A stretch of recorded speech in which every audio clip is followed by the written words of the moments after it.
Okay.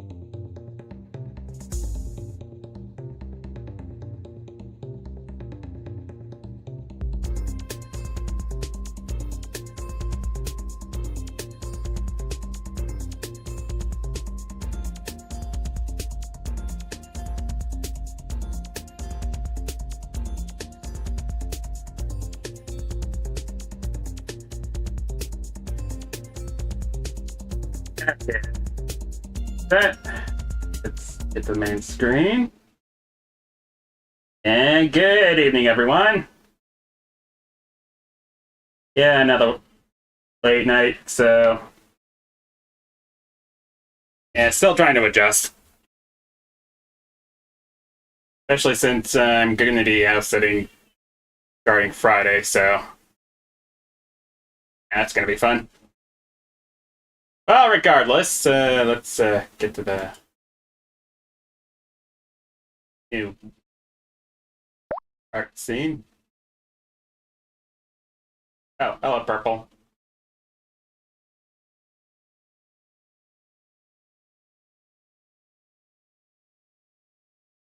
And hello to you too, Bray. Alright, so let's see. Some good reaction fodder while I work on this commission. Oh yeah, Josh Scorcher has a couple videos I still need to watch, so yeah, let's go ahead and do a reaction to those, shall we?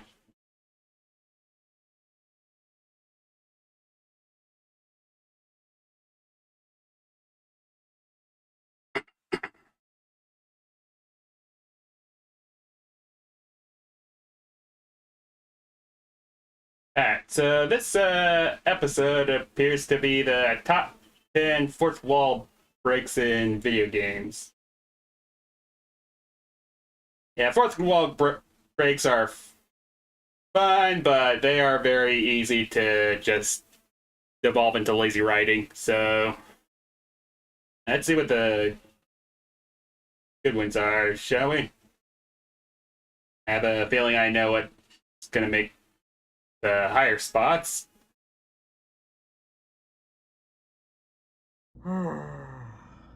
That was a tough edit. I'm just gonna watch some videos to relax now, I think.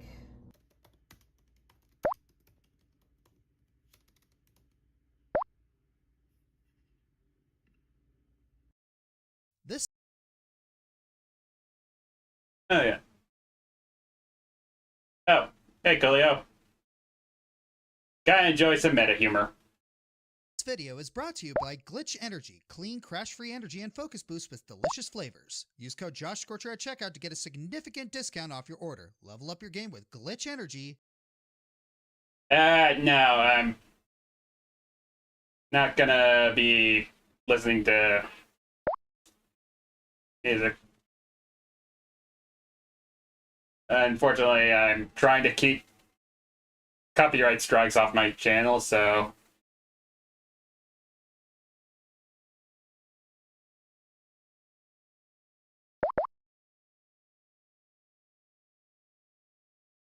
oh, yeah. Today, video games are one of the most effective mediums when it comes to breaking the fourth wall. With how much they can make the player feel like part of the experience, it makes it all the more impactful when the game goes beyond its confines. With that in mind, Hey, it's fun immersion.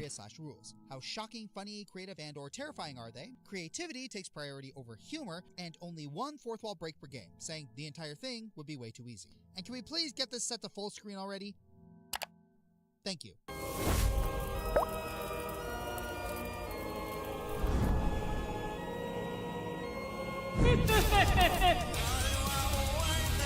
Except on my end, I am keeping the video quality firmly in the very freaking small.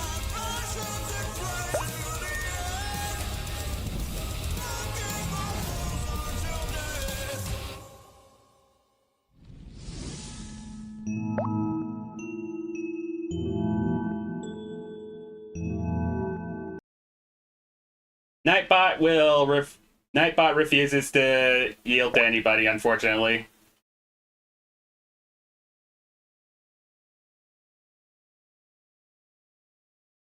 Trust me, I have tried. Has to be an easier way to get Nightbot to stop just spamming every link at once. Hey.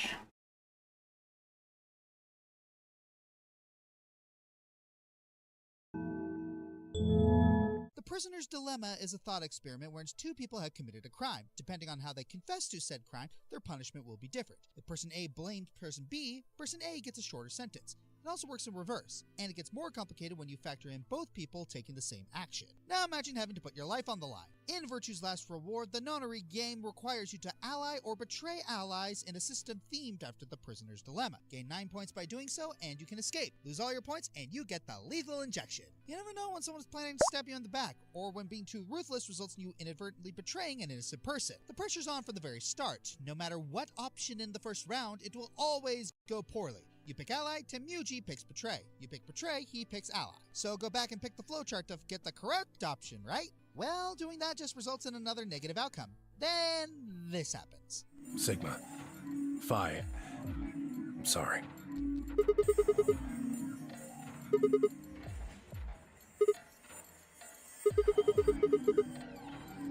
Wait, last time? What are you talking about? Yep, the game knew you were going to do that. It's far more subtle than the other entries on the list. It's the kind of thing where you're like, hang on, did I really just read that right? I'd argue it's a more clever version of Flowey's reaction to the Toriel reset. It's not so much threatening you as it is telling you it knows what you're up to. I don't know how you's done it, but I know you's done it! Besides, this game actually came out before Undertale, and it's the sequel to 999, which was the spiritual successor to Ever 17, which was the sequel to Never 7. I'm bored. You're boring. I'm gonna go watch TV. Yeah, I kinda enjoy subtle fourth wall breaks like that. It's basically telling you, nah, fuck you, dude. We ain't pulling that noise. I'm choosing the opposite of what you're selecting. We are doing the first generation Pokemon shit here.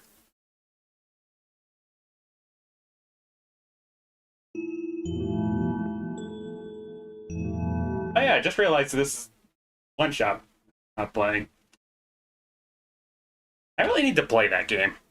I heard good things about it, but I just never got around to playing it. If you've been a fan of me for a long time, you'll remember my love of Kid Icarus Uprising. The game's fourth wall gets beaten to submission constantly by every single character, but it never subtracts from the dramatic moments. It's a fun, if short game with only 9 chapters, but it makes the most of what it has. Really, it's that short. But hey, its fourth wall breaks are great, and that's what matters.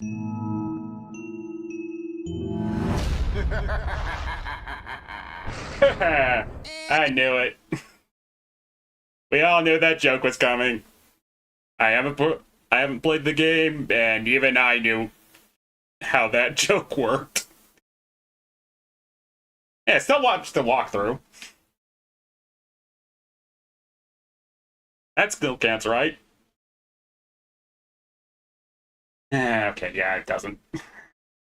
That is why we have trust issues. So, context. You beat Medusa, everyone goes home hunky-dory as the credits roll. Not K-Rool fake credits, real credits, only for a new voice to tell Pit and Palutena to pause their celebration and then rip the credits away. This is Hades, Kid Icarus Uprising's true villain, and the reason why this game is unforgettable. Chewing the scenery at every opportunity, outplaying every single major player in the story, and taking a divine sledgehammer to the remains of the fourth wall. Ripping the... Well, you know what they say. If you save the main villain for the last act, they better put on one hell of a performance. You know, like the Senator Armstrong method. The credits away isn't just a funny gag for him. It pulls the curtain back on everything at the hero's highest point and sends him careening back down into panic mode with the reveal that everything was going according to his plan. Hades shows just what you can do to make memorable fourth wall breaks when the player is made just as much a target as the characters. Nothing in the game before even hints this guy exists, and oh, would you look at that, you're not even halfway done with the game. Medusa was an appetizer for the real showstopper. And who can forget my reputation? Don't lie, you all saw the intro. Where would Joshy Boy be without yours truly? Lost and without purpose, that's what. Oh, and how could I forget? He still haunts my channel to this day. Haunts? Come now, Joshy. Don't even pretend you aren't milking your friendship with Mr. Kane Digital Circus for all it's worth. Hades is the god of trolling, a villain I will never stop singing the praises of, and his interactions with the fourth wall are just the tip of the iceberg with him. He talks to you after you kill him and threatens to delete your save data. 1, 2, 3, gone! No, I'm just messing with you, buddy. He knows what he's doing the entire time, just hoping he finds a way to convince So the it's attendant more to of go kill a the friendlier person. Bravely Default. I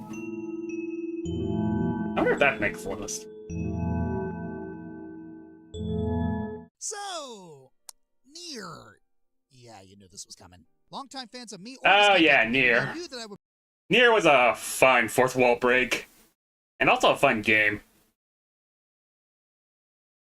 Really shame it only got attention recently.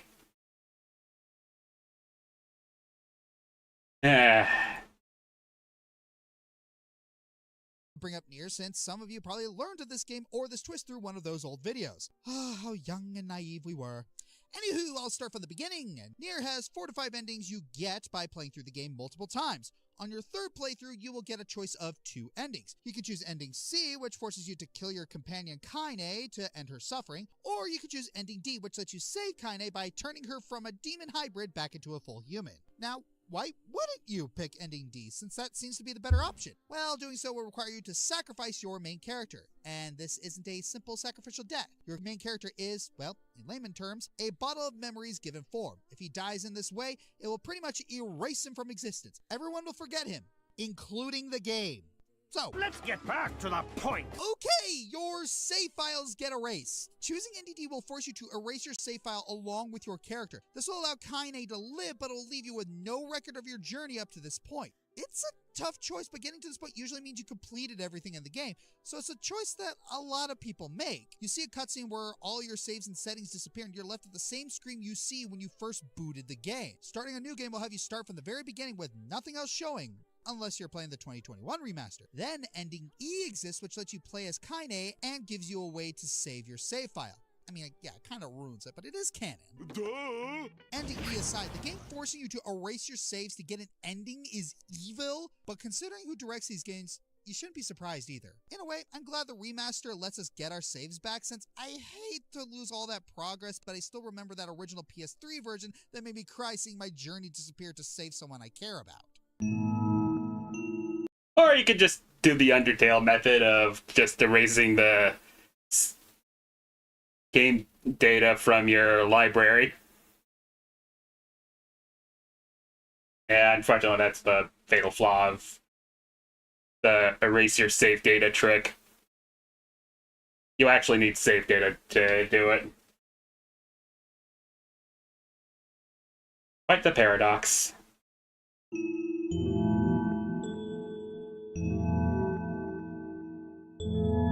Raise your hand if you like indie games. Raise your hand if you've heard of Nth Circle Studios. Well, can't blame anyone for not knowing. Circle Studio. Holy crap, I feel like I heard of this one before, actually.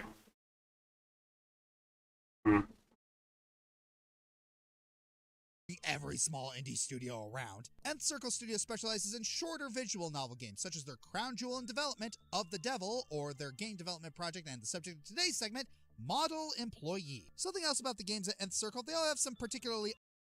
Ah, hey, that's how I heard of it. I don't really pay attention to... Well, I don't pay attention to the whole visual novel scene. I may have seen a post on Blue Sky about it. Maybe once. I don't know. unnerving undertones and messages that tend to be a little too, up to date. In Model Employee, you go through the plot of everyday warehouse Yippee. Tom Bailey and regularly interact with the company's realistic AI system, Penny, who is emotionally manipulative at best and relatively literal most of the time. Yeah, point blank, Penny is a fucked up villain. A villain who has taken interest in you as you claw your way through corporate hell to pay off cybernetic medical bills. Emphasis on interest, of which she might have a little too much. It's a visual novel, so you make choices, you talk, you listen to the economic torture that your coworkers go through, yep, no distinct issue there, and then go home to your obsessive e-girl overlord. Full day. You know, everyone makes jokes about the illusion of free will, how certain things you say and do won't matter because they all lead to the same outcome? Well, excuse me? What? The fucking quit button? Yeah, among murdering people for minor inconveniences and being a capitalist tyrant, Penny's evil deeds extend straight to you. Later in the game, she begins to take away your dialogue options and even some of your settings. For a game with zero jump scares, Model Hey, at least she's honest about it. Title, with most of the credit going straight to Penny. Her ability to not only keep the character Bailey right where she wants him, but you right where she wants the player is certainly an unnervingly interactive experience.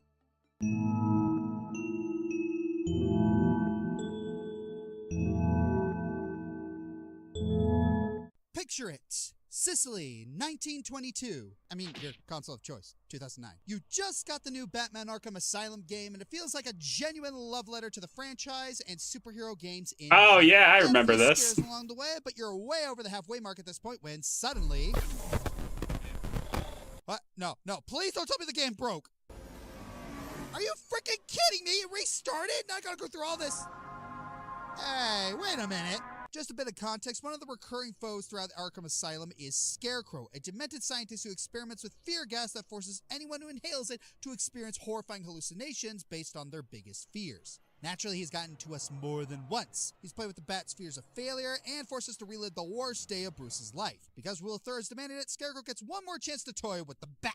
And this time he gets us as well. After another dose of gas, the game seemingly crashes and we're thrown back into the opening sequence. Only this time Joker is in the driving seat and we're the newest inmates. We're the crazy ones pretending to be a hero while the actual freaks and monsters run the asylum. This part of the nightmare only ends after Joker puts us out of our misery, forcing us into a game over screen. Once we hit retry, the game actually continues, and we traverse through one last Scarecrow nightmare level to finally reclaim our marbles. In a way, this kind of reminds me of And then Scarecrow nearly gets eaten by Killer Croc. You die and get a game over screen, or the game forces you to Well, die. it was good while it lasted. And yanks you back into the fight. I mean, it's a little funny, fits Thor's "it ain't over until I say it's over" agenda, but honestly, this moment kind of annoyed me. No matter how well you fight, Thor just one-shots you here. Cool, happy the devs had their "I'm so clever" moment. Thanks for taking me out of the experience.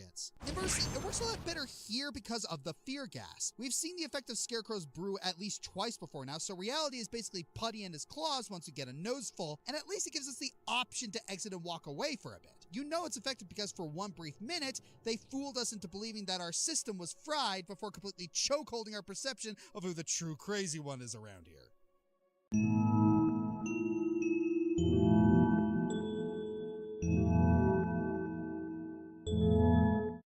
Monica. Just Monica. Oh yeah, Yeah, we all knew this was coming. Bosses and AI bosses on the technicality that her last scene wasn't a fight, Monica from Doki Doki Literature Club is finally getting her moment in the sun. I'll admit that Doki Doki Literature Club hasn't exactly aged well between being a one-trick pony and all the theories about a second game going up in smoke, but that doesn't detract from the fact that for a short while, it amazed everybody with its own brand of horror made even more terrifying thanks to the fourth wall breaking of the game's. Yeah, and sadly, innovative indie games like this kind of have a shelf life. There were games like Facade, Immersion, all of which were pretty fun to talk about back in the day, but it ultimately got usurped by, well, literally everything else. Although I will say,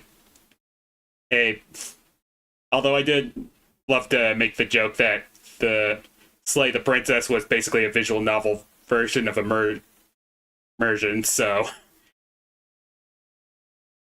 yeah, sadly, only I'll ever get that joke. Hey. It sucks being old. Best waifu. Wait, really? I mean, of course she is. Don't make her angry. Don't make make her angry. Monica's the president of the literature club, and from the moment you meet her, things aren't really what they seem. She's the only girl in the group you can't romance. Her name is the only one not ending in I, and at some point she reminds you to save your game. But believe me when I say that little nod was just the tip of this yandere iceberg. See, in the game's files there's a folder called characters, and each of the 4 girls has their own .chr files. Why do I bring this up? Because once the curtains are finally dropped, each of the girls start dying one by one. And who's responsible for that?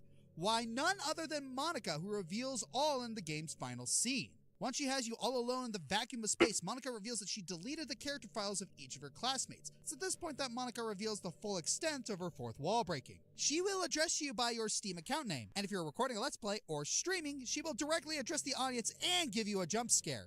Just for kicks. She reveals that her master plan was to program the other 3 girls to be as unlikable as possible. Sayori was made to be depressed, Yuri was made to be obsessive, and Natsuki was... Wait, was she the only girl not to get altered? Granted, she was a tsundere, so she was already insufferable to some people. However, much to the chagrin of Monica, these traits only brought the player closer to every other girl besides her. Agonized over watching every girl get with the player except for her, she decided to delete them instead. Now she has you trapped here forever, and she makes good on her promise as the game will never end unless you go into this game's files and delete her. If you decide to stay with Monica forever, she'll occasionally break the silence with her little conversations. If you decide to delete her, the game glitches out and, realizing she still loves you, brings the 3 girls she deleted back to life.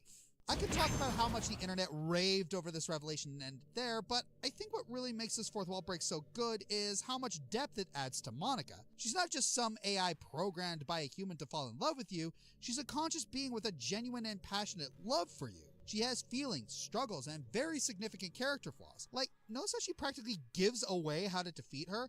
Only someone with a knack for self-sabotaging would make such a rookie mistake. This scene was perfectly crafted to make you feel like you were talking to a real human by giving Monica, well, humanity. And the lengths Dan Salvato went to earn your investment was remarkable. We may never know who Monica used to be, how she got trapped here, or why she was capable of being deleted, but one thing's for sure, we will never forget the impact that this manipulative waifu made on us.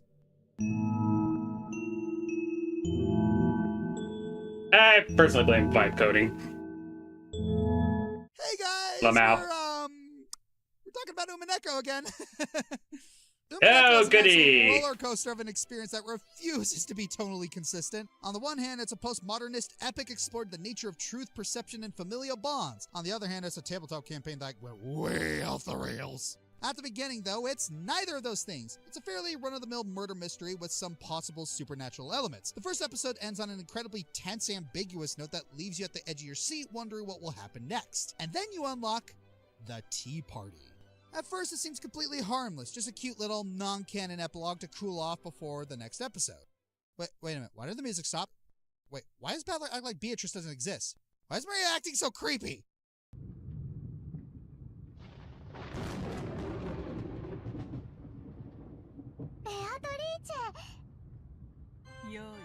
Yep, Beatrice is real and she's here to punish Battler for refusing to believe in her. Of course, all that technically wasn't a 4th wall break. This is.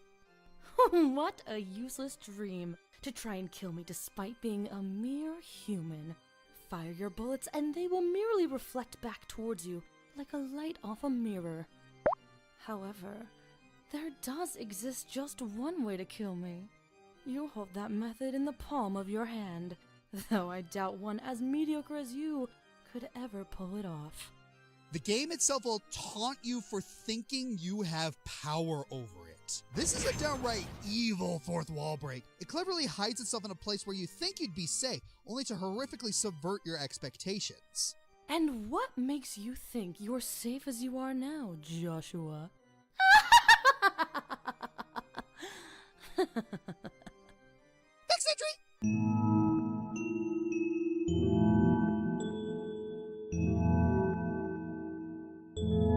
Did you know that I can see your search history from here? I see you like Fawful's Minion, Wombu, Death Battle, and Dylan Hollis? Psycho I know Mantis. you like baking. Psycho Mantis, also known as Yeah, Third I knew it. Child, is a boss in Metal Gear Solid that serves as a psych. I could quote that 4th wall break in my sleep.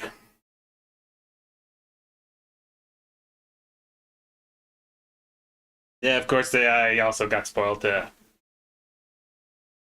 by finding out that plugging the control in the second port was the key to defeating them. Yeah.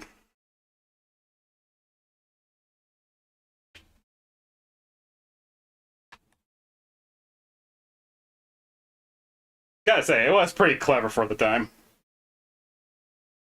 Member of Foxhound.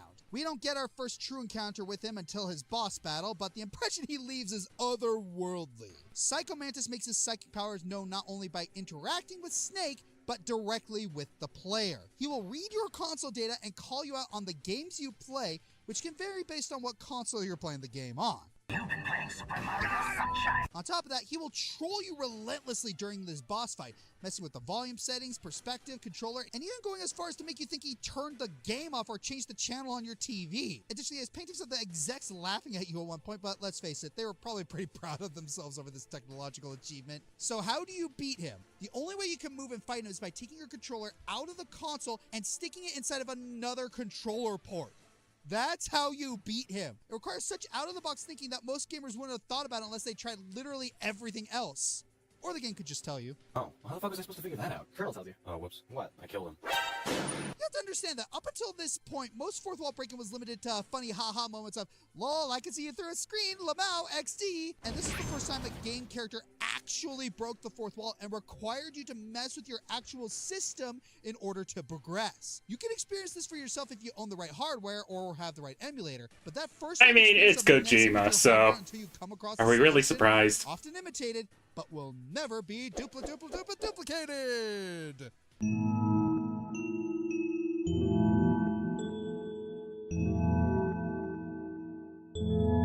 If you played any of the Bravely games, you know that they love cramming in some meta twist that takes a normal game mechanic into a world-shattering plot device. Though the mother of those is definitely in Bravely Second. The main character, you... Oh yeah, Bravely Second. AKA, it's Bravely Default again, except not as long, thankfully. Get it? Loves looking at the screen and talking to the player, and the amount of puns and portmanteaus makes my skin crawl. Nothing compares to the end of Chapter 4, though. You spend most of the game chasing after Kaiser Oblivion and his empire of misfits who kidnapped former heroine Agnes. When you finally catch up, the good Kaiser enters a portal of time with Agnes, leaving you to fight his fairy lieutenant, Anna. And since fairies in this series are the worst, she destroys the moon, which governs time, and laughs as we beat her down. Technically they're angels, but... Your characters are stunned at the events, Potato, realizing that potato. despite chasing the Kaiser all over the world, you weren't able to confront him once. You realizes there was one time you fought the Kaiser and pleads to whoever's watching to bring him back to the beginning. The game gives a couple prompts about the current situation and then ends by saying, the New Game Plus option has been unlocked. There was one time you fought the Kaiser, at the very beginning of the game, when Agnes was kidnapped in the first place. Using New Game Plus, you can go back to that moment with your levels and skills intact. But for some reason, events play like normal. At least until you get to use turn, where you get control. Get it? Use the hourglass that lets you stop time, and Chapter 5 finally begins, letting you challenge the Kaiser with your main party. Okay, so what the heck was that? So in the Bravely games, it's implied that the race known as Celestials are just the players of the game. Anna's destruction of the moon forced the player to do New Game Plus, but unless they know how to use the hourglass in that first fight, your characters are stuck in a canonical time loop. It's honestly an interesting twist, using a JRPG staple as a plot device, allowing the story to continue differently with everyone's memories and abilities still intact. It leads to a new ending that is better, but still as crazy as Chapter 4's. Bravely Second doesn't shy from its fourth wall breaks. Between you talking to the screen and the final boss literally taking control away from the player, the fourth wall is literally a two-sided window that the characters can see through to. Now, Square, do this HD remaster next, Plux. I mean, to be fair, it is a role-playing game after all. So the player definitely should have some involvement. Also, yeah, that's understandable, Alex. Yeah, the first Bravely Default was pretty grindy by design, sadly. Eh.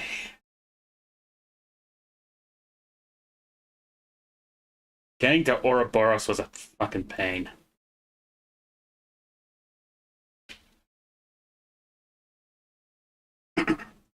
But yeah, definitely look into Bravely Default too. It fixes a lot of stuff. Though there's definitely some context missing from the first game if you do. So yeah, keep that in mind.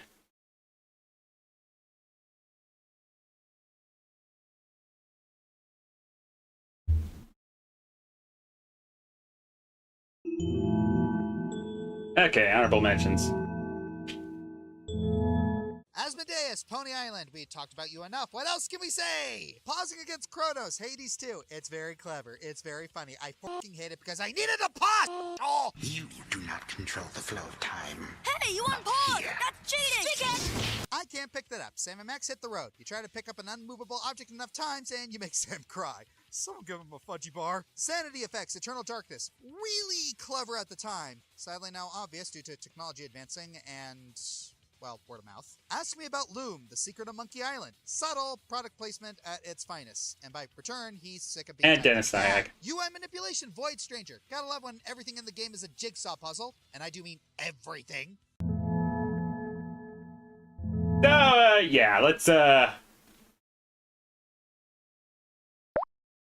yeah, number one. We all know what number one's gonna be.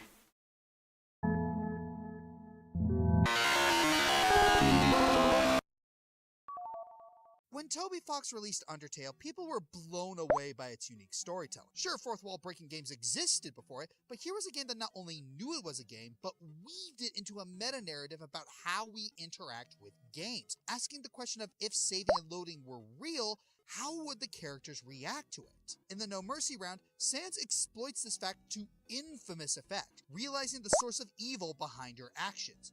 You, as the player, are an anomaly in this world. But then Deltarune released 3 years later and took things to their logical conclusion. Deltarune's meta-narrative revolves around a connection between you and its world. A connection through what the files call a device. And once you start catching on to this, you start questioning nearly everything about how this game shows you. Let's start at the start of the game, where you're presented with the choice of creating your own vessel before control is whisked away and you're put in the body of one Chris Dreamer. Someone or something interrupted your character creation, and it sets a scary precedent. And don't think Chris is too happy about it either. Repeatedly, they yank you out of their body to act on their own volition, intentionally leaving you out of potentially important information. Rousey does it too. What is being kept from us? Is our control even a good thing? Well, if you play the weird route, it definitely isn't. Because here, you force Chris against their will to abuse Noelle, and it's clear just how uncomfortable Chris is being forced down this path. And do we have to mention Chapter 5? Carol apparently knows. Why does she know? Is Chris working with her against us? How much is Chris working with the Knight? What is even going on anymore? Can I offer you a nice egg in this trying time? Get that thing away from me! What makes Deltarune's mysterious connection so haunting is just how deep the rabbit hole goes. You can play this game fine without noticing any of it, but once you delve into this mystery, the void stares back and laughs at you. The meta-narrative of Deltarune is fully intentional and feels like a forbidden underside to this game, a playground rumor that came true. We have no indication of what's going on here, not from Gaster, not from Chris, not from anyone. And with so many questions we dare not ask, the answers feel like they're shrouded in layers upon layers of darkness. Whatever Toby Fox infamously dreamt to spark Deltarune's creation, it's not something any of us are prepared for. I'm the Fiery Joker, and let's not try and get sidetracked by all this stuff. Seriously, don't get sidetracked. There's some quests I'd rather not complete. Cut! Foreshadowing is a literary device. Yeah, we have some theories on who the Roaring Knight is. So if Toby really wants to be funny, he'd make it Papyrus. But yeah, that was the top 10 fourth wall breaks. Definitely some good choices there. Especially the Psycho Mantis one. That one was a blast from the past.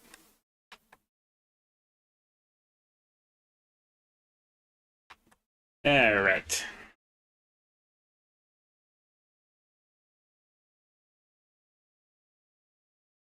And, yeah, since we are still... And since we're still on the channel, we may as well do the worst side quests video.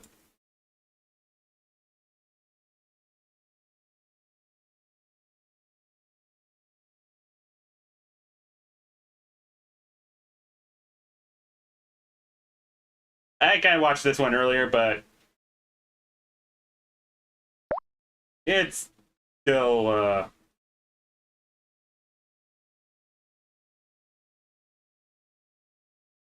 it's still fun to talk about. Alright. Let's get to it. This video is brought to you by Glitch Energy, clean, crash-free energy and focus boost with delicious flavors. Use code JoshScorcher at checkout to get a significant discount off your order. Level up your game with Glitch Energy today. All right, one down. Yeah, wait, what do you mean? Well, I mean... Yeah, I remember. Sword Art Online abridged. Classic. we're gonna And need painfully like 50 relevant. more of these suckers. Then we trade them back in town for a gem, which we give to this gatekeeper so that'll let us into another dungeon where we fight a series of bosses to get the real flower. That's insane! Who designed a game this way? You don't play a lot of RPGs, do you? Side quests, the lifeblood of so many games. So many of us completely disregard the main story in favor of experiencing everything else. Of course, not all side quests are created equal. These are the side quests that are less fun diversions and more infuriating wastes of time. The only reason you'd attempt them is that they prey on your need for 100% completion. Now, there are two very important rules for this list. First, you need to get something usable No drinking by card. completing the side quest in question. If you just get an achievement or an item that doesn't do anything, it's disqualified. Second, the thing you get must not make the side quest worth it. Sure, sometimes the reward can be good, but there's a limit to how much you deserve to go through for that reward. A good rule of thumb, even if you have a walkthrough, they still suck. Okay, so yeah, I'm gonna spoil the list a bit, but I want to bring up an honorable mention. In Nier, the first Nier, I mean, there is a fucking hilarious side quest where you have to help a married couple get their son back, and the son doesn't want to go back at first, and you don't really know why.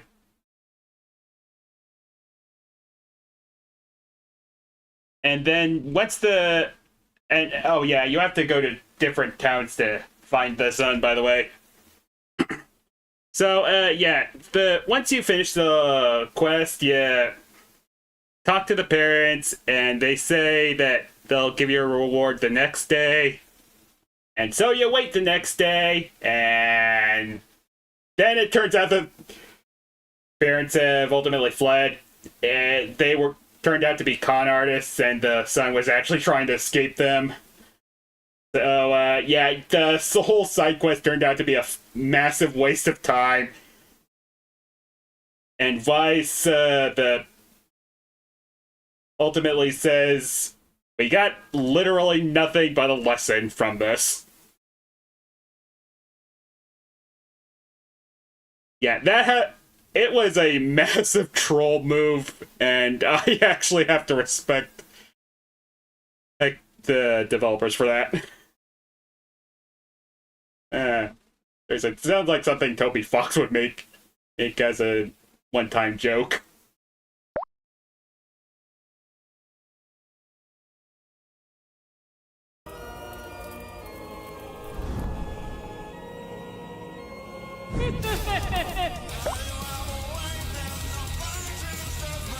Alrighty.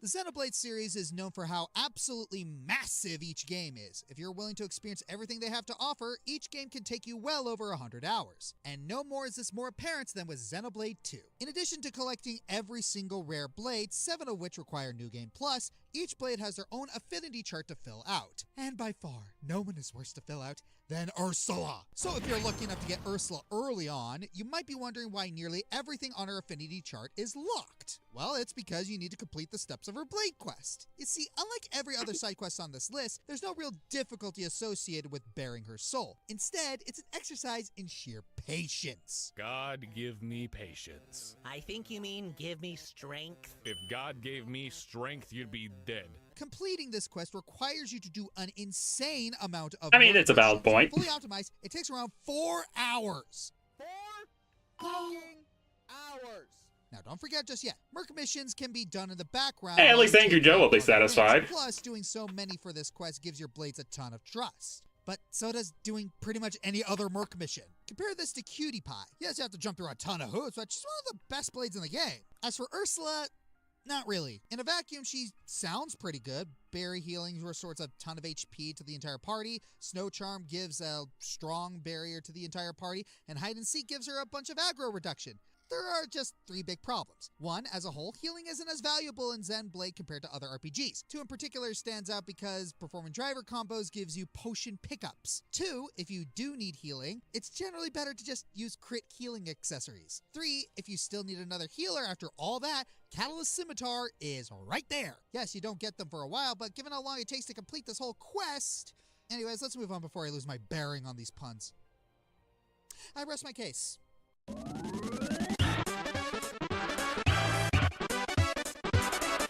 Fuck that dude.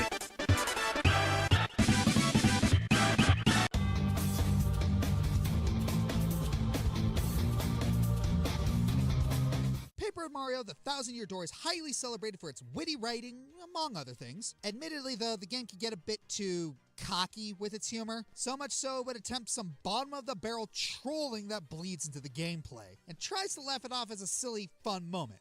Not here, it won't. Nobody likes backtracking. Nobody likes General White. Not only are you required to do this monotonous quest to progress the story, but the game has the gall to ask you to do it again.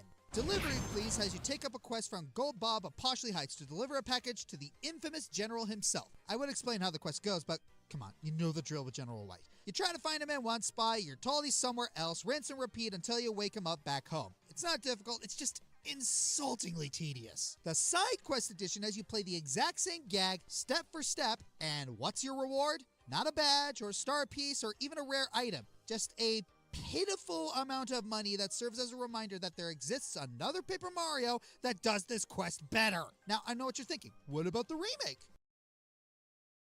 Honestly, it just reminds me of Ultima 9's infamous Lighthouse side quest. You know, the one where the reward was 100 gold pieces. And again, no one played Ultima 9, so I'm pretty sure everyone got spared that insult. Yeah, unless you're Spoony. But I think he has worse things to worry about. It made the backtracking easier, so it's not that bad there, right?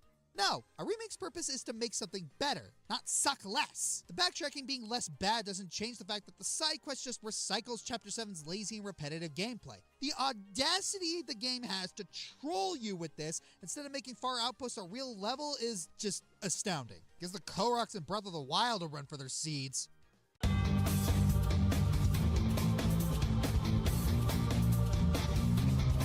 You know what's annoying in side quests? Running around a big map with time limits. You know what sucks just as much? Finicky vehicle controls. Combine the two and you've just invented a new form of torture. Oh, hello, Borderlands 2. How have you been? Borderlands has a lot of side quests, and many of them range from good to boring to frustratingly painful to sit through. And of the latter category, nothing comes anywhere close to the second game's arms dealing.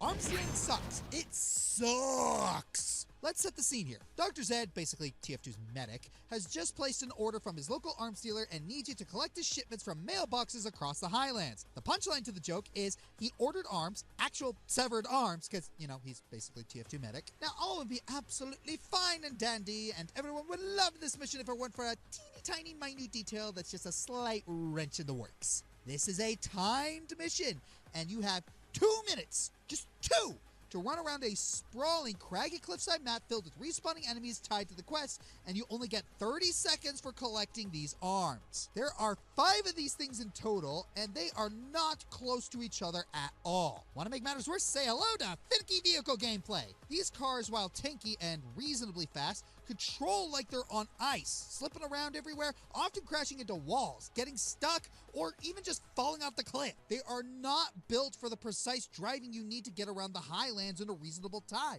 to the point where teleporting to a car to get the first arm out of the way doesn't help at all. You know what? Say you play a perfect...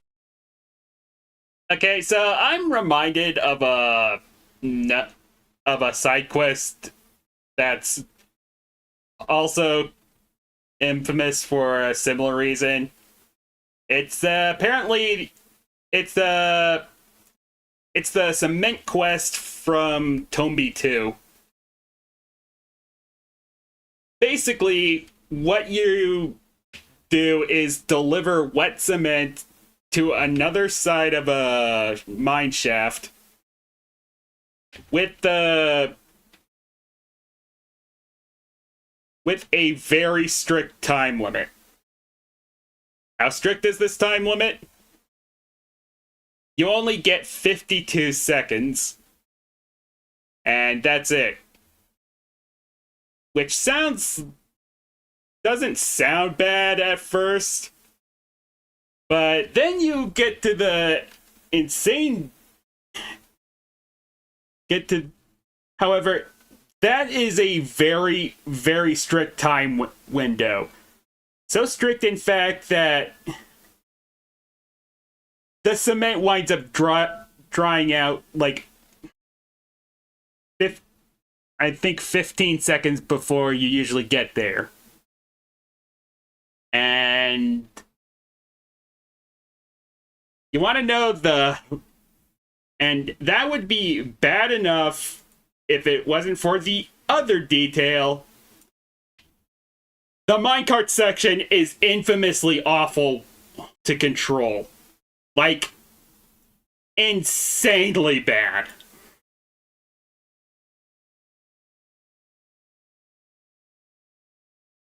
And you have to do this, and I think you have to do this in order to get a very specific song that unlocks a tower, which I don't think I ever actually found in the game. Or maybe I did, but I needed the rest of the song to open it, and I just never bothered after that. So, yeah. It's basically the PlayStation 1 equivalent of this game's side mission. Except somehow more stress-inducing than this. At least this game had a punchline. Map out a route to get all the arms at a reasonable speed, and luck is on your side with 0 vehicle accidents. Clock's still ticking. You gotta get all the way back to Overlook to deliver the arms, and by this point, you probably do not have the time to play it safe. Yeah, drive these slippery cars at top speed. Go on. You definitely won't crash and lose what little time you have in a panic and fail the mission. Timed missions are a rarity in Borderlands. A timed vehicle mission in a map as claustrophobic as the Highlands with so little room for error is diabolical. And what, pray tell, do you even get for this mission? A choice between a random uncommon rarity shield or a random rare vitality relic. Neither of which is a unique drop exclusive to this mission, nor is... Okay, I'll admit that, while this mission has probably the worst fucking payoff, Tomb 2 at least led to a legendary weapon. A legendary weapon that I never got to try out, but it led to something decent.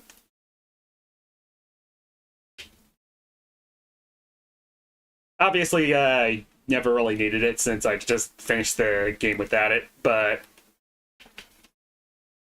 still, at least you got something out of it.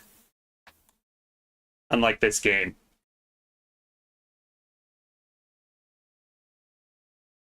Is likely to be any better than something you could just get from enemy drops or any other source. Not worth it in the slightest. Get it out of here!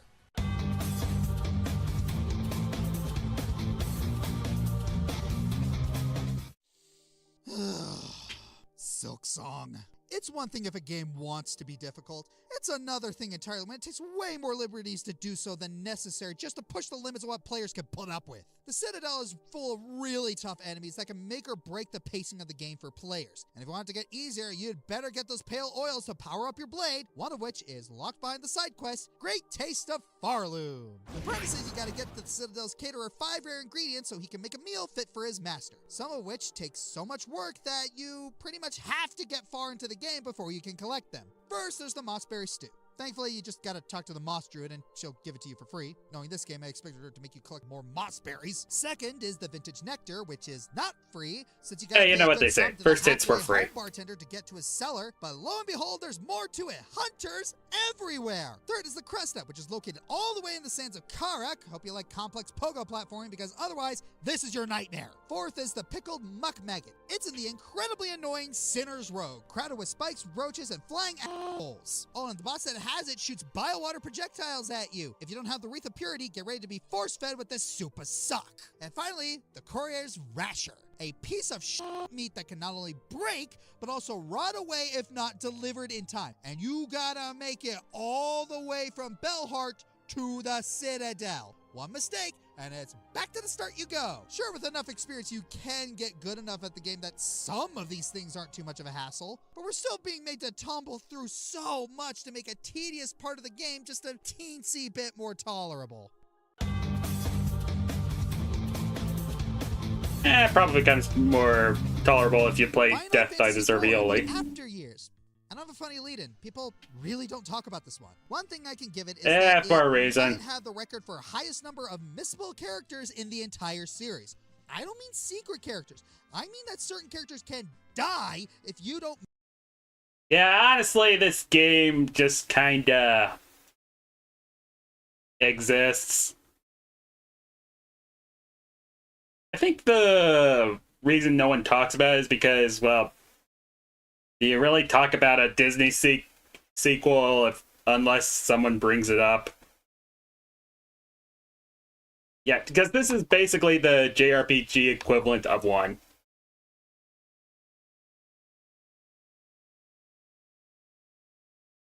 Especially since the first game actually kind of wrapped up pretty well.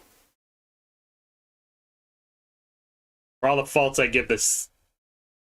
For all the faults the story ultimately had.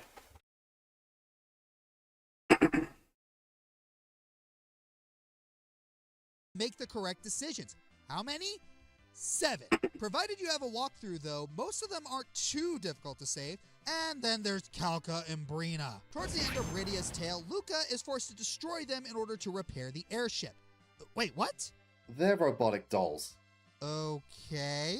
Now, there is a way to keep Calca and Brina. It requires you to get 3 specific items that you can use to repair the ship. The first of them is easy. Just find it in a chest. The next 2... Allow me to explain. In one specific room of the Agart mine, during one specific moon phase, there's one specific enemy that can drop the items needed. How was anyone supposed to figure that out? Even if you Trial and error. The Cordo puppets have a ridiculously low chance of dropping the items. Now, at this point, you're probably thinking, man, Calca and Brina must be really good if you have to go through this much to keep them. No. In fact, they have the worst stats in the game. Well, maybe they learned really good skills that you get them to a high enough level? No! In fact, their exclusive commands have completely random effects. Well, maybe they get some exclusive equipment that gives them insanely high stats? Yes, actually. But you need to farm it from enemies in the final dungeon that have an insanely low chance of so it's dropping. basically That's the just Onion for a Knight. single piece. Miraculously, this entire farce of a quest was reined in over time. The PSP version increased the drop rates of the required items, while the 3D version completely removed it altogether. Then again, the version also removed side content people actually enjoyed, so, go with the bad.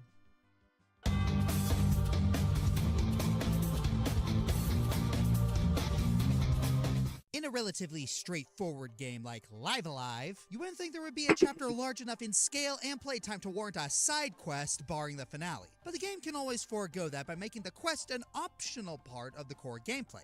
Case in point, Twilight of Edo, Japan. Playing as the ninja Oboromaru, you can choose to beat the chapter. Yeah, I need to finish Live Alive at some point. Pacifist route, where you can sneak up through the whole palace without slaying a single opponent in battle up until you face off against the big bad Odeio. This is ultimately what would inspire Undertale's pacifist route, so you expect something seriously profound, right? Well, you know what they say, not all good kids come from humble families. It's a chore enough to go through this absolute labyrinth as it is, but trying not to kill anyone basically means you're not allowed to go into certain areas, talk to people, or help anyone. You do this and you're stuck fighting enemies you can't run away from. Oh, and this includes following this radar, by the way. Heck, the whole killing no one thing is arbitrary too. You get to mindlessly kill ghosts and yokai because, well, you still need to level up, I guess, herder. Yes, it's clear by this point that you're supposed to play this chapter the normal way first, learn tricks firsthand, and come back to try pacifist on a different playthrough. But here's the problem with that. The game openly and outwardly advertises the pacifist route from the start. It's treated as an equal route you can take if you feel like it. Not even so much as a hint that only advanced players should try this or anything. So if you're the unfortunate soul who did pacifist first,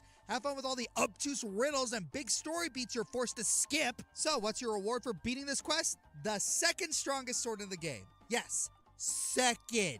All that effort and your reward isn't even the best possible thing you can get. No, that title goes to the reward you get at the end of the Trial of Keys. Yep, you only get the pacifist sword so you can traverse this dungeon and get a better sword. Whoop-dee-doo. Not like it helps much either. I mean, on paper that sounds fine enough.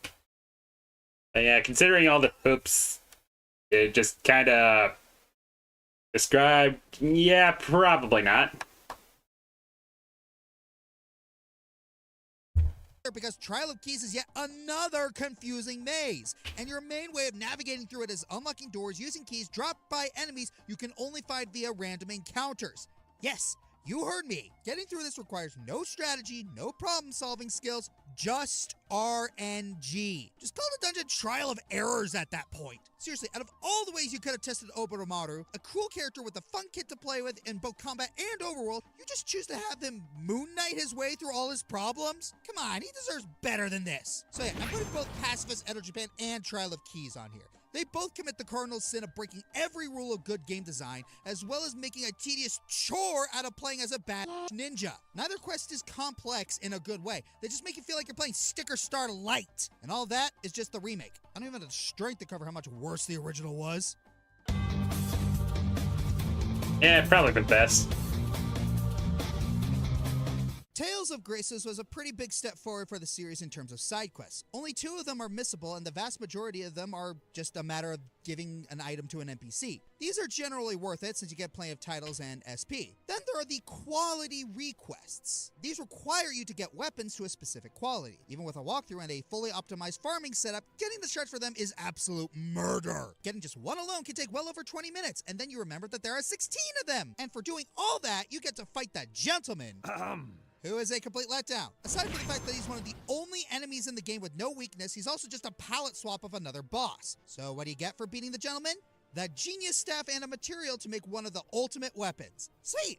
Well, not really. It's both more effective and way more efficient to just use the converted rare equipment or the stuff you can make with the Terra Spheres. Oh, and the Genius Staff isn't even Pascal's best weapon. Plus, if you want an actually challenging ultimate boss, Solomus is right there. Just don't use any items when he's like below 5% HP. The Tales fans will know what I'm talking about. Duly noted. If I ever actually play this game. When you've got nearly all of New York City to play on, you gotta have plenty of side missions to keep up the momentum. And Marvel Spider-Man has plenty of Oh space. yeah, this People bitch. like most of the side missions aren't groundbreaking or engaging, and I'd argue get slightly better in the sequels. The side quests in the first game are harmless, showcase a lot of Spidey's talents, and introduce us to a lot of long-standing characters. That said, there's one that gets under my skin. I would rant about the Mary Jane stealth missions again if it wasn't part of the main story, but since that's the case... Ugh.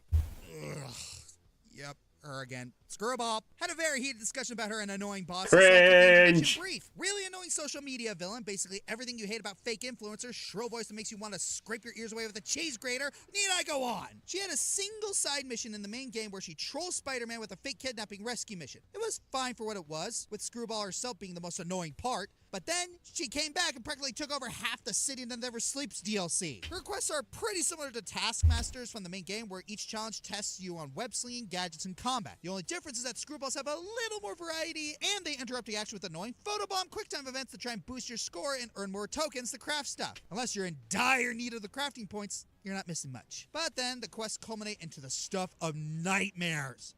Her boss fight. You only come and hurt me because I wanted you to catch me! My god, Screwball is probably the type of person who would scam children on Roblox.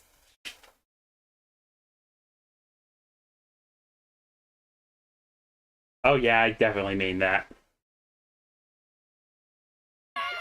Kill me! I'm in constant pain! After beating all her challenges, you confront her on the roof in the middle of her self-congratulatory party, and she books it! Now you have to chase her across nearly all of New York, and if you let her get too far ahead, you automatically lose. It wouldn't be too bad except she has mandatory obstacles, bomb disposals, and photobombs to slow you down while the game keeps pushing her just out of your reach. Actual web slinging is hard to master, so this is going to feel like torture if you don't have it down pat, and the mandatory hurdles just add to the pain. Of course, there's the oh-so-delightful sound of Screwball herself mugging and screeching about her views and subscribers, and all these other buzzwords that make you want to take a running leap out of an open window. The actual quests themselves are tedious at best, but that final chase sequence and Screwball herself make it such a slog. It would benefit so much if they made her chase a little more fair, cut down some of the obstacles, and just made her talk less. If you're a completionist who needs points and crafting tokens, it's not worth it. But if you're a masochist who wants to power through just to test your capabilities and get the sweet, sweet satisfaction of beating her, I'm praying for you. I'm happy to say that at the time of this video, she's only featured in the first game and its DLC, which means she either ended up performed or dead. This seems to be the serious evolution to every other villain. Ding! Are you a completionist? If so, stay away from Star Ocean Last Hope. Oh, it's a perfectly good game, but 100%ing it will get you committed. There are a total of 900 battle trophies to unlock if you're insane enough to attempt it. At minimum, this requires 2 playthroughs. And then there's the matter of the Wandering Dungeon. Everything about this place feels like it was scientifically designed to be the most frustrating level ever created. For starters, it's randomly generated. Randomly generated? Randomly generated. Across 20 floors, no save points. There isn't any kind of autosave, quick save, or retry. If you die, get ready to do this all over again. Getting to the next floor isn't just a matter of finding some stairs either. There are all sorts of hoops you have to jump through to progress. On the even number, there's a chance you'll have to find a certain number of geostones. How do you get them? Rare drops from enemies, of course. Keep in mind, you need certain party members to be present since you can't even obtain the geostones without their ology skills. What's that? You think you could just farm a bunch of geostones on the earlier floors and then have enough for the whole dungeon? Oh, well, unluckily for you, the devs thought of that one! Anytime you need to use them, your entire supply is used up, and leaving does the same thing. It's also one of the only items in the game that you can't use the duplication skill on. And at the end of it all, you have to fight the Ethereal Queen, who is nigh unbeatable without cheese strats. There is just one thing about this place that doesn't suck. The music. Just listen to it. Okay, yeah, that is some boss music.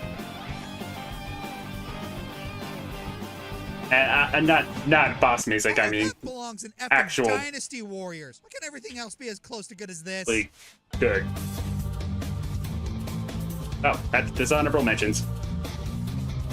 One small favor, RuneScape. The rewards are okay, but this quest is literally designed to troll you. Look at the certificate! Ultimate Weapon, Kingdom Hearts Final Mix. Hope you like grinding a bunch of super annoying Heartless. Monster Transformation, Dark Cloud 2. In the amount of time it takes to max them out, you could have done a speed run of this entire game. No stone on... It's still a whole lot better than the racing, than the time trial for recruiting the sheriff. Fucking... That was fucking annoying. I only ever did it once. Turn, Skyrim, 24 And I do mean only once. gems to find, all unmarked. Good luck. Bidoof Switch, Explorers of Sky. If you beat it, Snover becomes an NPC and he will flood dungeons with hail. Thanks a lot, jerk.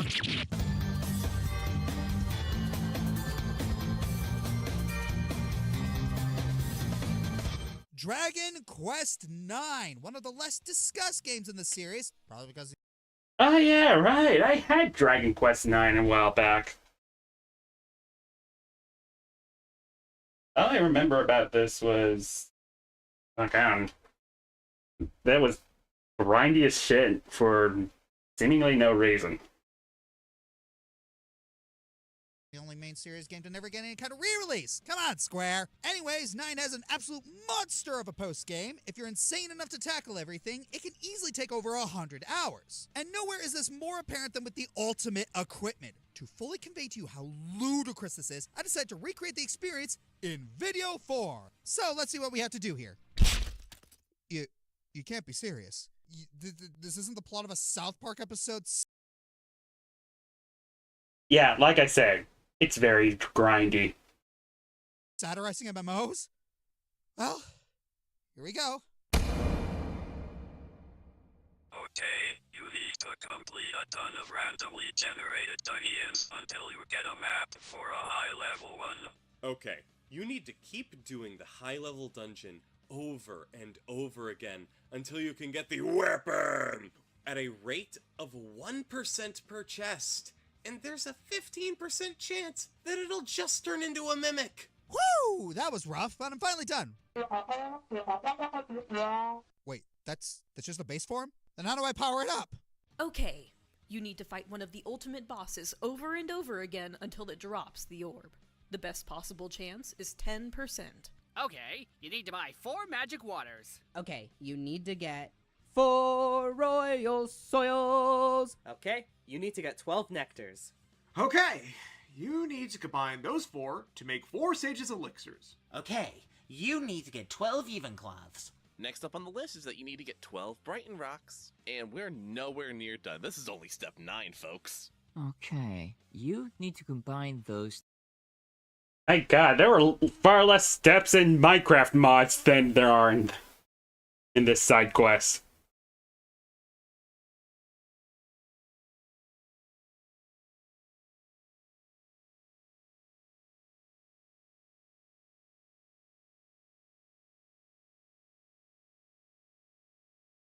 Fucking hell, man. To make 4 Lucida charms. Okay, now you need to get 12 flurry feathers. Go on, get out of here. Off you go. Okay, you're gonna need to get 8 fresh watters. Okay, you need to combine those to make 4 astral plumes. And after that, you're probably gonna need a pen and piece of paper because there's a lot more steps to this. Okay, now you need to combine those to make 2 Sainted Somas. Next, you're going to need to get at least 4 angel bells, which unless you're willing to pay at least 90 gold a pop, you're going to have to grind chariot chappies and lost souls. So either pay that piper, or get to grinding, you little bitch. Okay, you need to get 4 bell caps. Okay, you need to get 12 cowpats. Hey, I'm not the one who came up with this recipe. Yeah, okay, now you need to get, let's say 4 Maggie Muds. How's that sound? Okay, you need to combine those to make 2 mystifying mixtures. Okay, now you gotta get 4 ice crystals. Okay, you need to get 4 fronter dolls. Okay, you need to combine those to make 2 enchanted stones. Okay, looks like you need to get 4 strong medicines next. None of that weak shit, you know. Okay, you need to combine those to make 2 special medicines. Okay, you need to get 2 moonwort bulbs. And if there are any more than 2, I will freak out. Okay, you need to get 2 superior medicines. Okay, you need to combine those to make 2 panaceas. Okay, you need to get 2 wake robins. Okay, you need to get 2 more angel bells. Okay, you need to combine those to make 2 perfect panaceas. Okay, you need to get 2 Nauspiciouses. Nauspicii?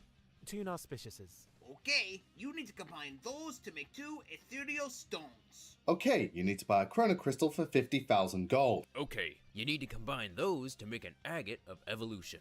Woo! Ooh, that was rough, but I'm finally Oh, done. we're finally done. Ish. Still one more form left? What do I have to do now? Okay, you need to get 3 more of the orb and 3 more of the ingredient that requires around 145 material items. 1 eternity later. It's done! It's finally done! There aren't any more steps, are there? Okay, you just gotta put the ingredients together and...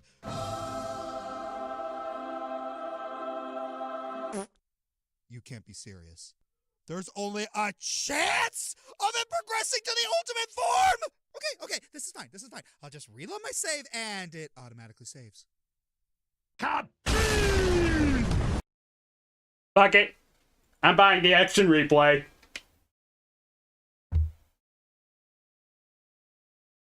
Yeah, that's right. We're gonna cheat. But yeah, that was the top 10 worst side quests.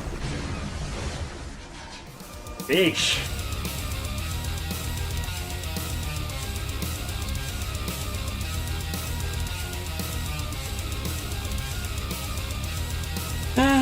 Man, that was more painful than I thought it would be. I meant the side quests, not the video. Video was fine. I like it.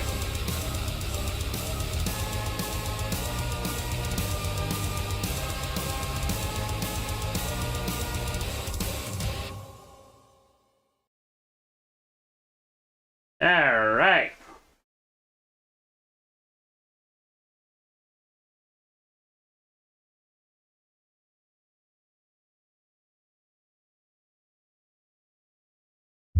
Yeah, I think I'm gonna.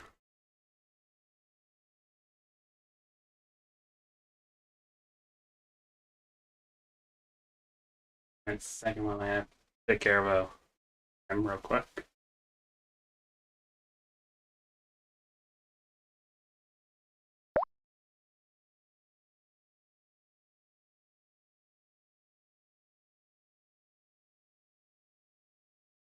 Oh, hey, Toon.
Alright.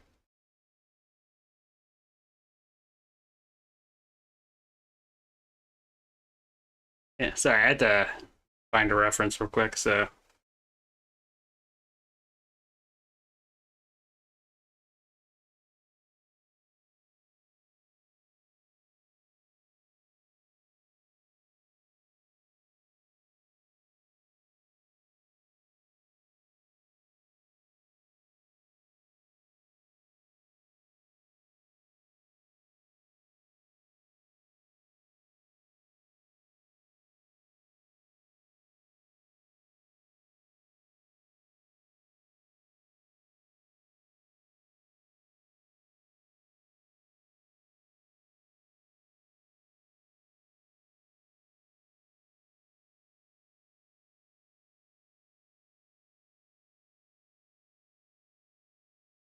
Alright, let's go ahead and listen to some music.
I don't even know what that means.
a couple bots on Twitch.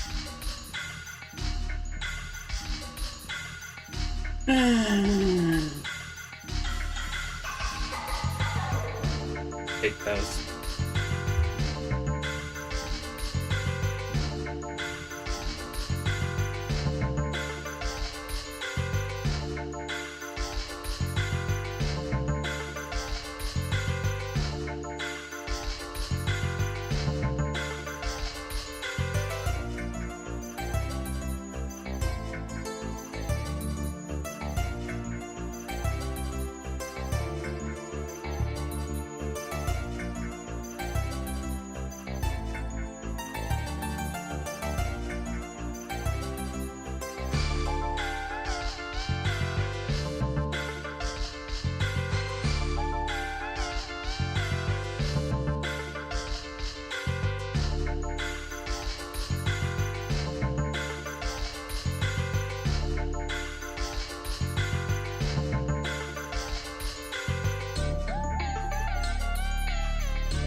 Oh,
hey Ray.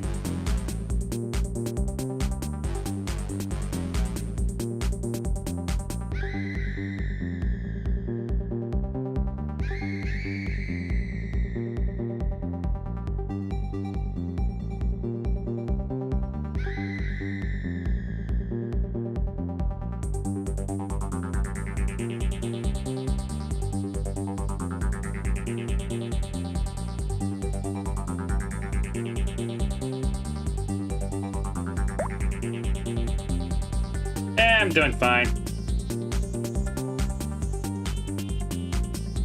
I'm working on a commission, so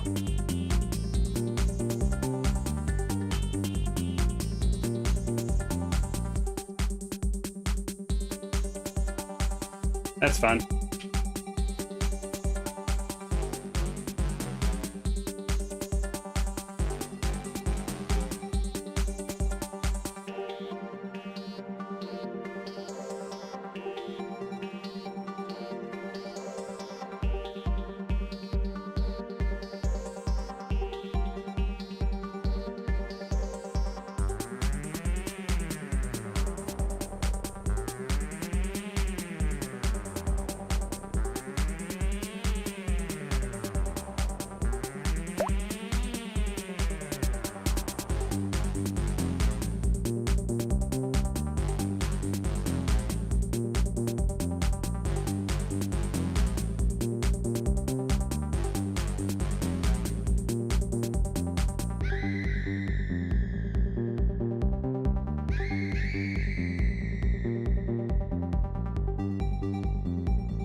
Okay, let's see.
Oh, hey, alien.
Dang it, wrong lines. I think when I did that.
Oh, hey, Riddle.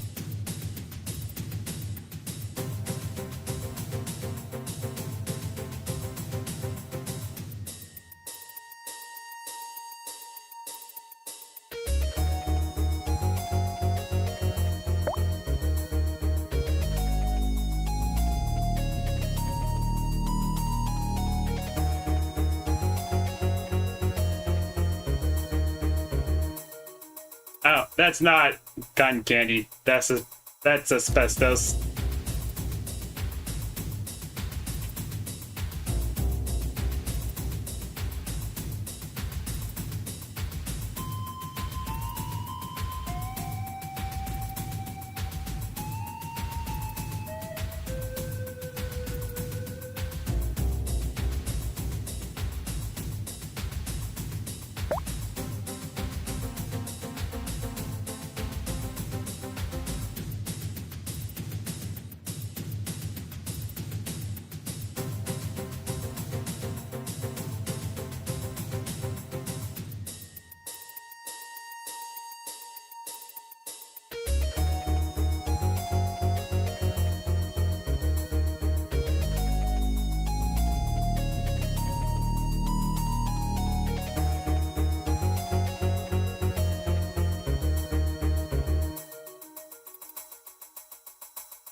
Ooh, neat.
Kind of frogs.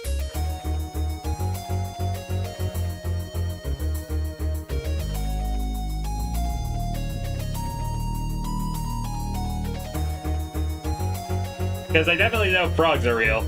You're probably thinking birds.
Drawing commission.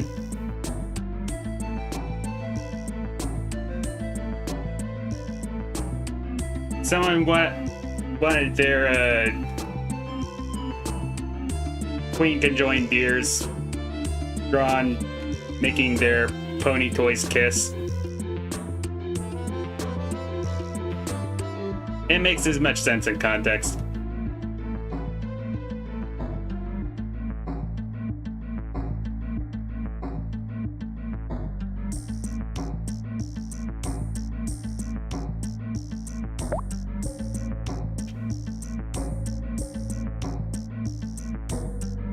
Well, the obvious choice.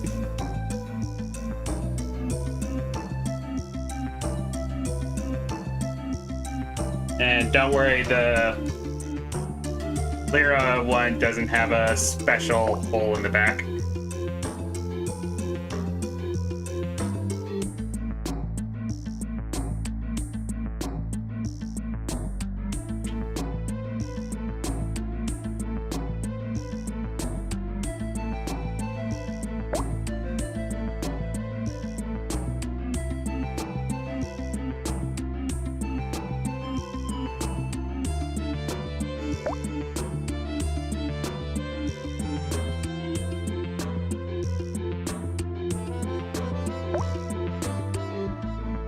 Oh, hey, Drebin.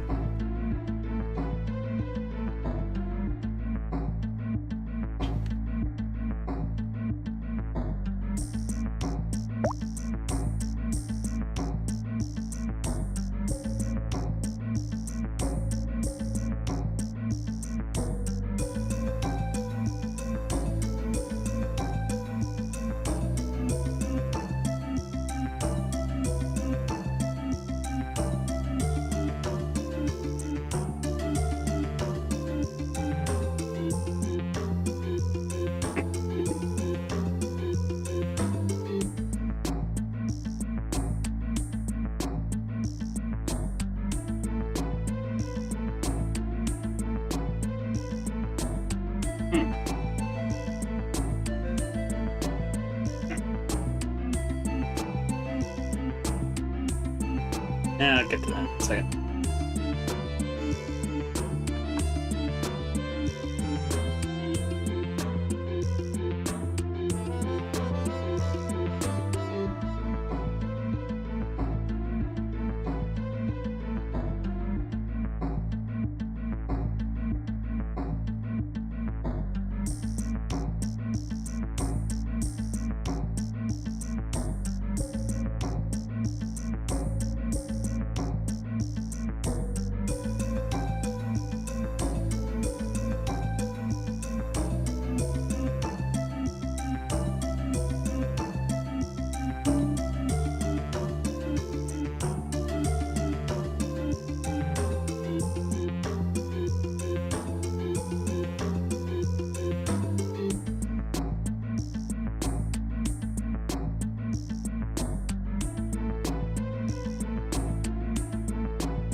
Probably not anything I can show on YouTube.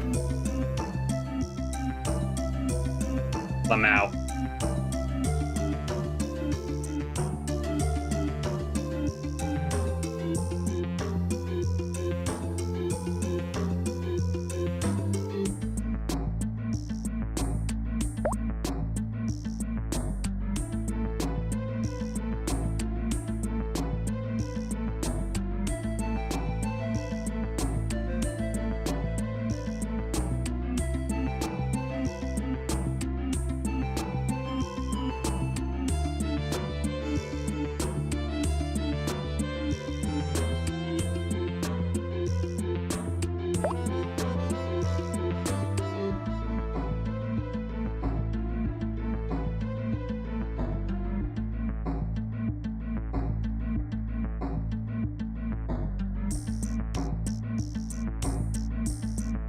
Okay, yeah, looks like that.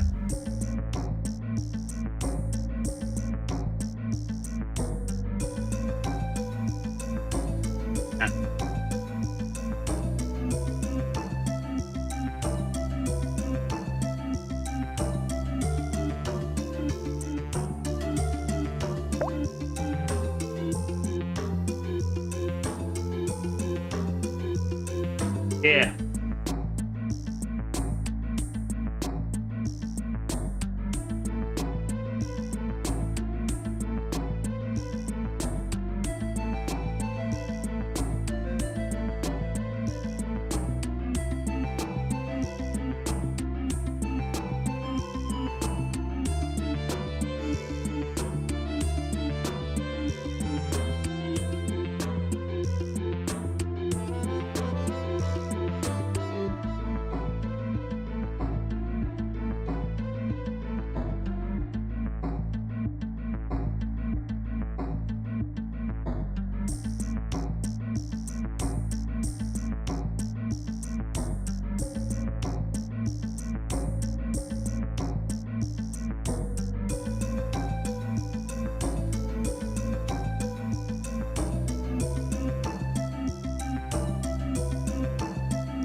Oh yeah, Dixie, definitely.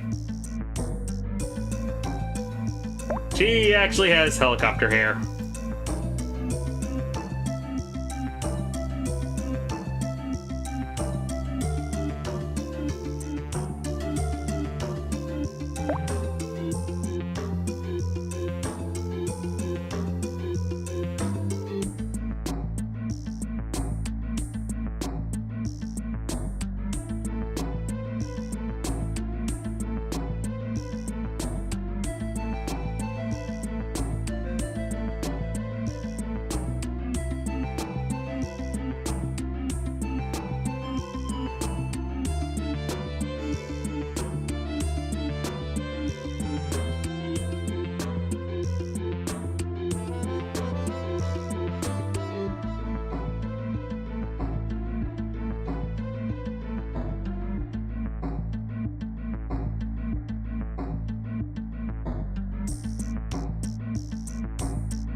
Good question.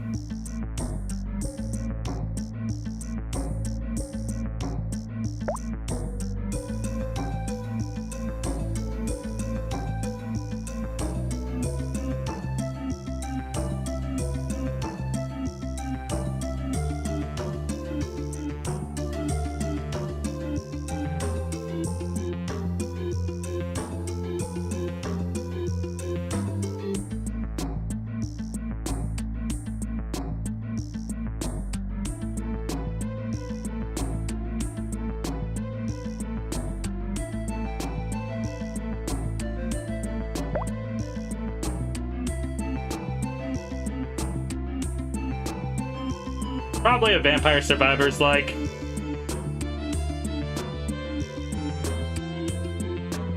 Because I'm a sucker for completionist games, even though I never finish them.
I mean, you'll suck at it first, but once you get used to it, you will become very good at the game.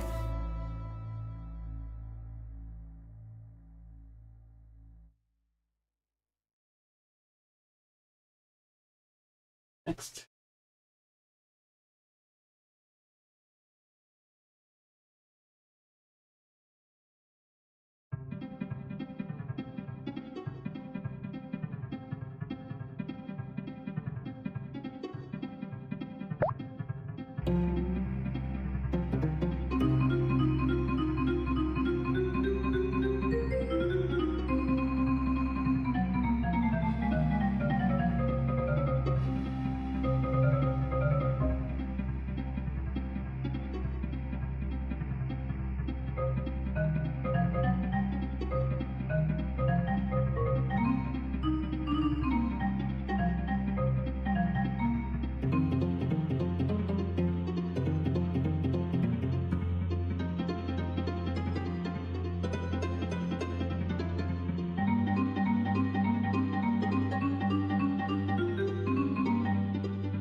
Oh, you're playing the mobile, huh? Mobile version, huh? Yeah, you probably will suck at the mobile version.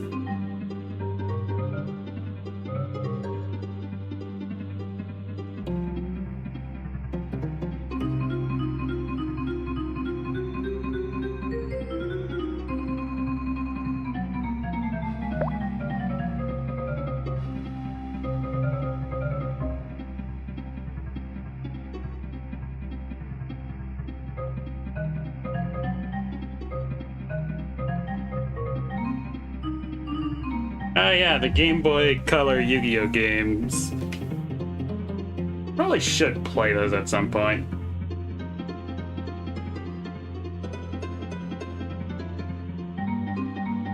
And again, I really wish they finally port Forbidden Memories to the PC. Along with the rest of the console Yu-Gi-Oh games.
I think I got rid of mine a long time ago.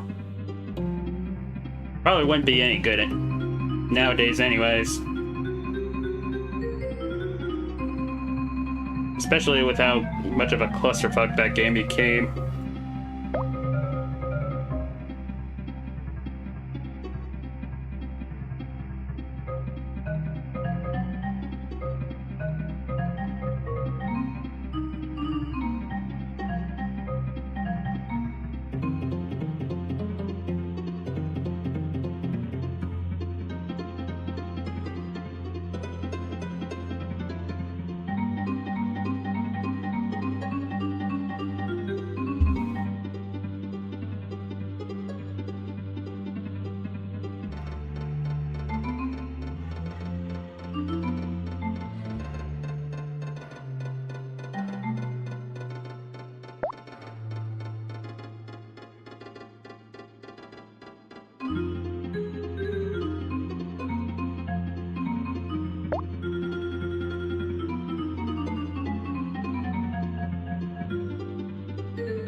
Yeah, I honestly refused to try Magic the Gathering ever since the Pinkerton fiasco.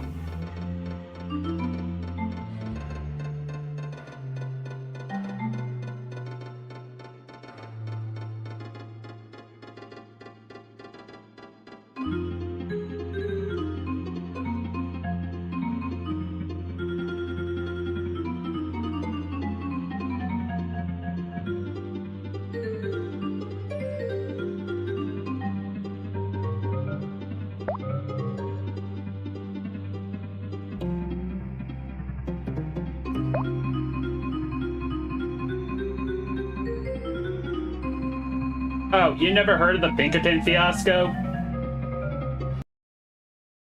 Yeah. Okay, so there was a very infamous incident involving Magic the Gathering's, one of Magic the Gathering's releases. Apparently a card shop mistook a set that wasn't going to be released for another, I believe, week or month or so, for a different set that was so similarly named that you'd think someone would have actually, caught on to that. So, basically, they were sold... The customer was sold the cards in question by mistake. And instead of...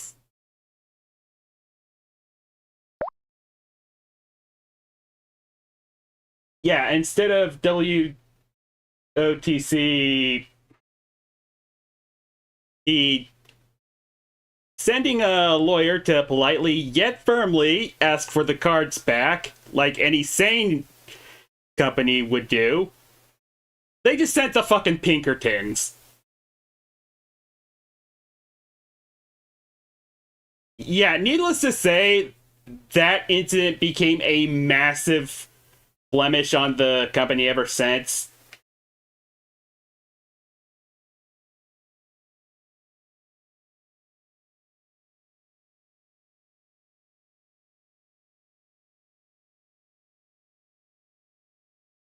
And yeah, from what I remember, a lot of players just up and quit Magic Gathering being there.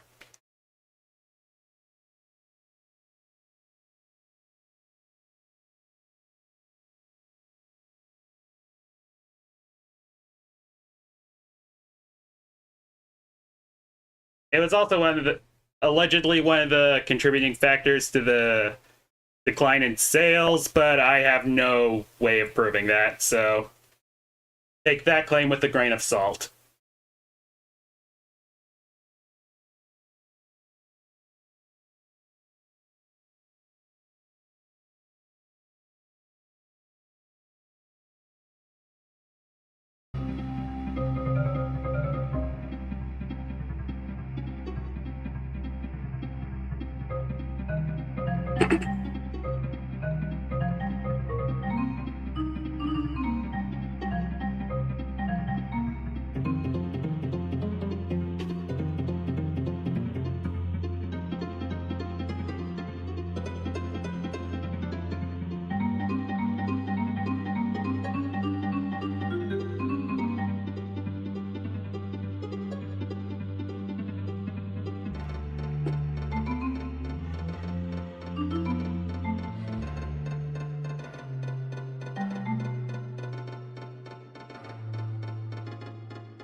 I keep forgetting these are dots. Yeah, it must be really distracting.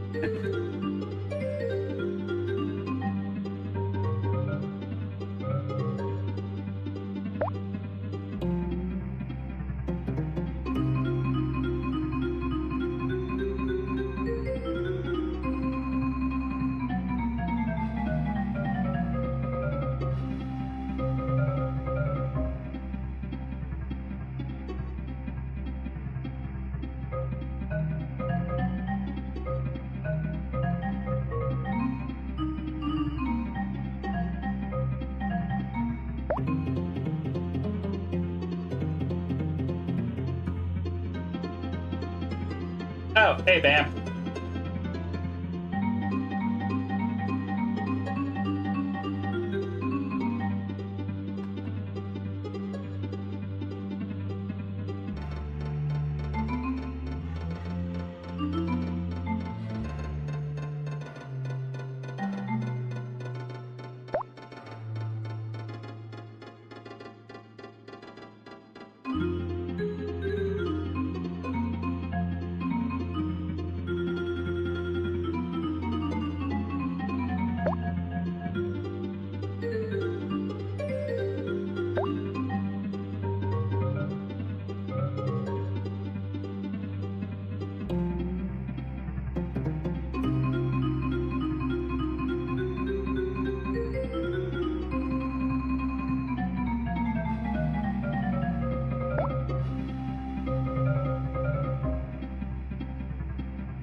Yeah, it was fine.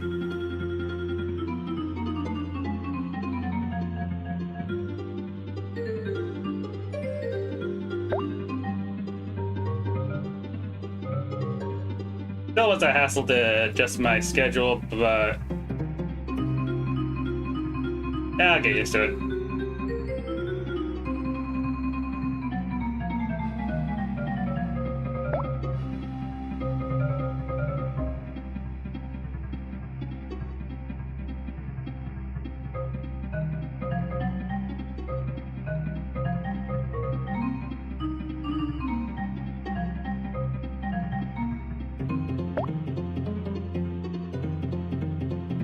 Other than me working on a commission, not a whole lot.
That would be a deer, specifically a queen conjoined one.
Wait, Warhammer 40k or normal Warhammer? Because if it was normal Warhammer, that'd probably be a bit more acceptable.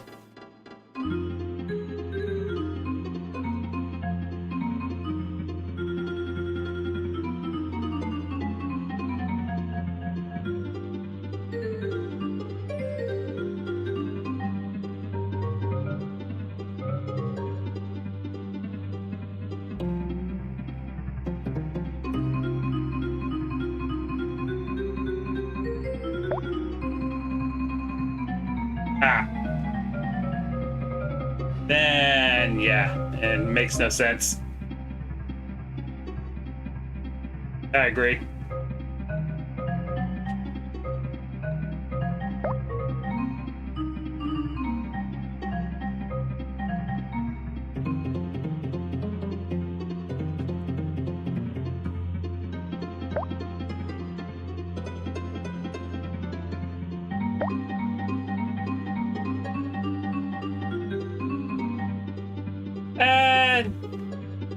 It depends on how complex the picture is. First you usually sketch, then you line it, then there's the coloring.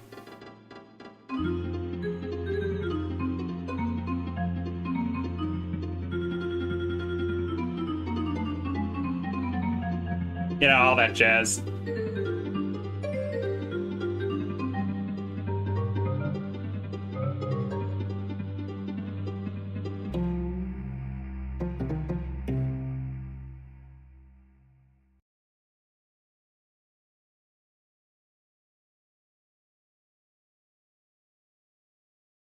Alright.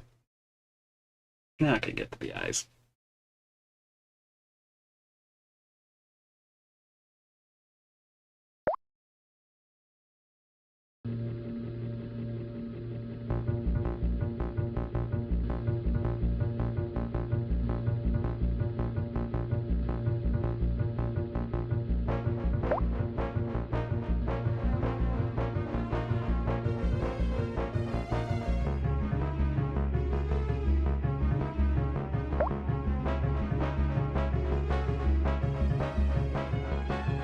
I'm doing a shaded piece.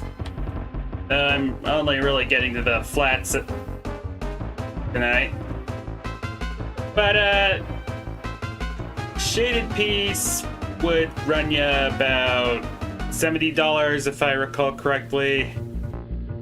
But flat color piece is usually a bit more affordable. Only like $40. Of course, there's also the colored sketches, which are definitely a whole lot cheaper. Let's see, how much do I usually charge for those? Okay.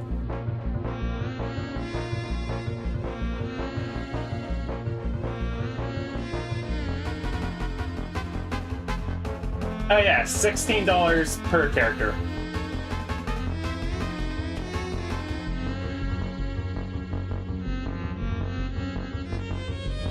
Of course, the quality's a bit lesser, but it's definitely pretty good for someone who's on a budget. Yeah.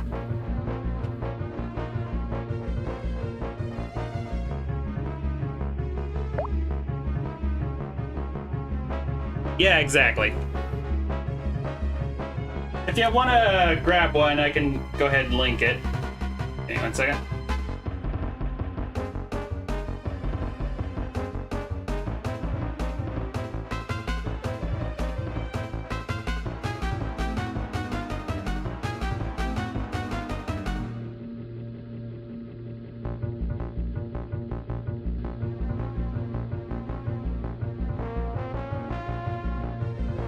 There you go.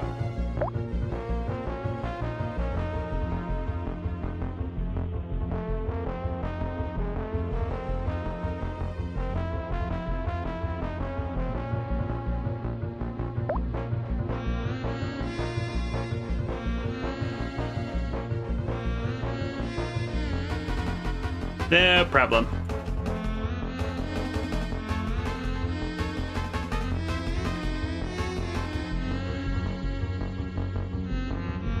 There we go.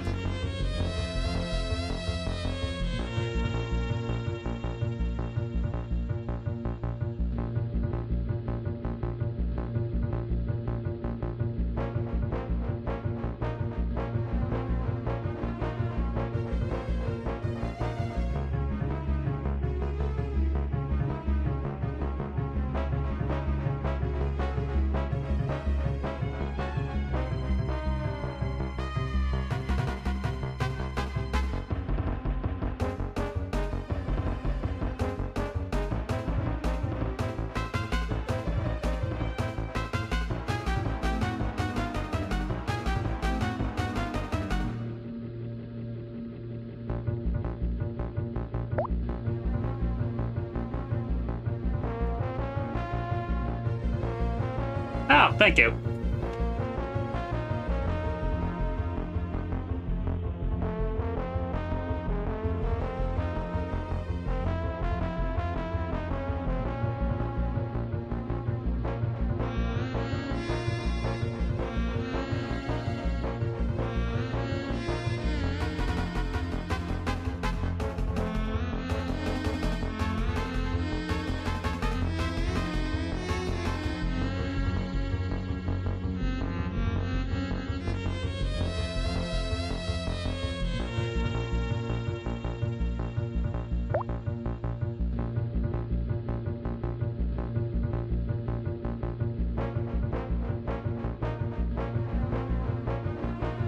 Yeah, sounds fun.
Alright, let's see. Yeah. Oh yeah, the ponies.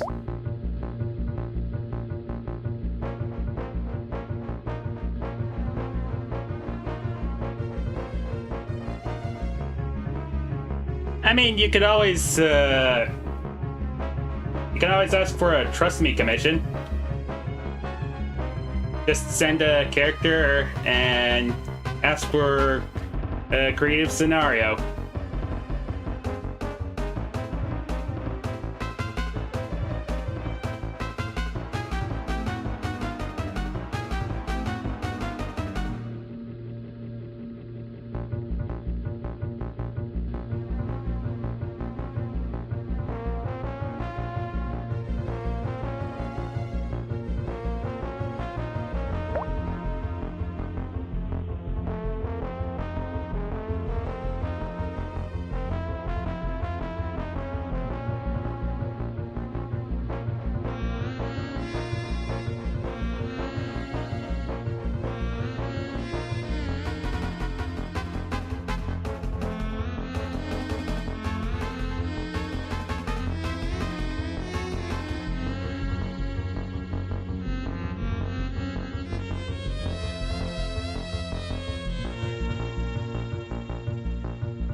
Alright.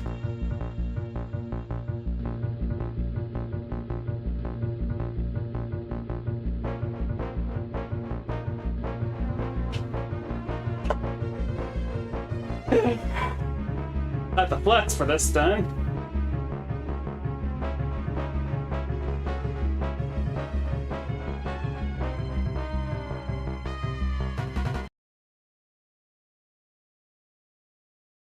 Alright. So that, I think it's about time I call the stream. I'd like to thank everyone for coming tonight, and I will see you all next time. Take care, everyone.